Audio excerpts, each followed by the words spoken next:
Good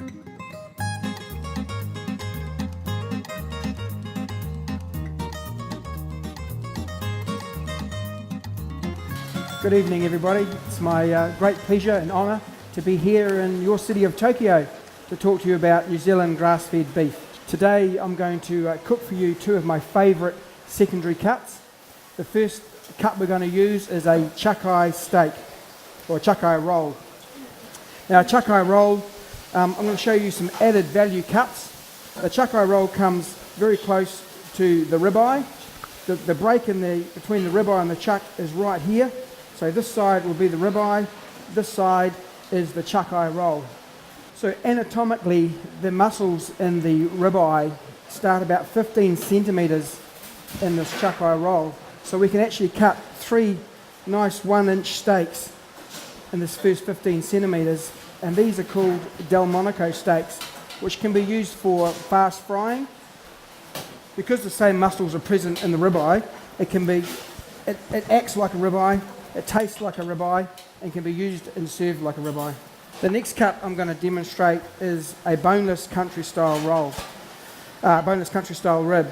So it has a very meaty flavour, but you must braise this particular cut to get the best out of it and to get the nice tender flavour, tender texture and flavour out of it. Okay, so all we need to do is carry on cutting our 5 centimetre steaks, and then we can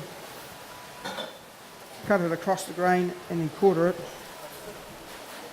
Here we have got an example of a boneless country style rib. So I use this in my particular restaurant and I sous vide it at around about 58 degrees, which is medium rare. And I'll cook those for about 48 hours. So they'll come out fork tender, but they'll still be medium rare inside. And from then on, once they're cooked, we can grill them on a barbecue to get some extra flavour to them and use them as you would a fast fry product. Great. So the rest of it is really ideal for roasting. We can cut it to any portion that's desired for any sort of large amount of people or a small family roast. It's quite up to you. So we can net it to get a nice shape, or we can tie it. So what I've done for you this evening, which you're about to try, is I've added some rosemary and garlic to it, and I've roasted it. So by placing small slits into the meat, I then put a slice of garlic and a sprig of rosemary.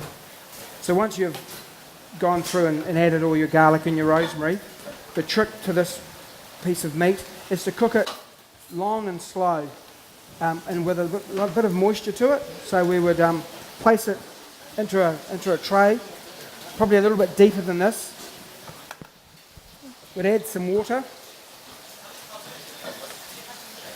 and by adding the water, keeps the meat nice and moist and tender while it's cooking long and slow. It helps it from drying out. The next step is to cover it in a bit of grease-proof paper, and we tuck it under the meat like that, so it acts like a Dutch oven. It also prevents the tin foil from sticking to the top of the meat. So once we've done this, into the oven it goes, and that's where the magic happens.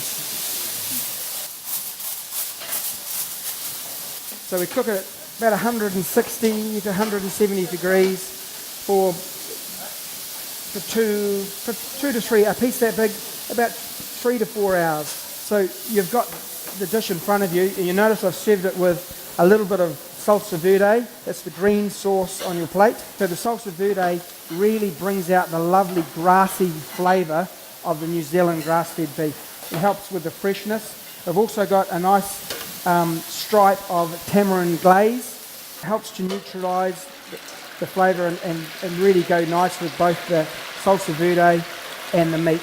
I hope you all enjoy. Bon appetit.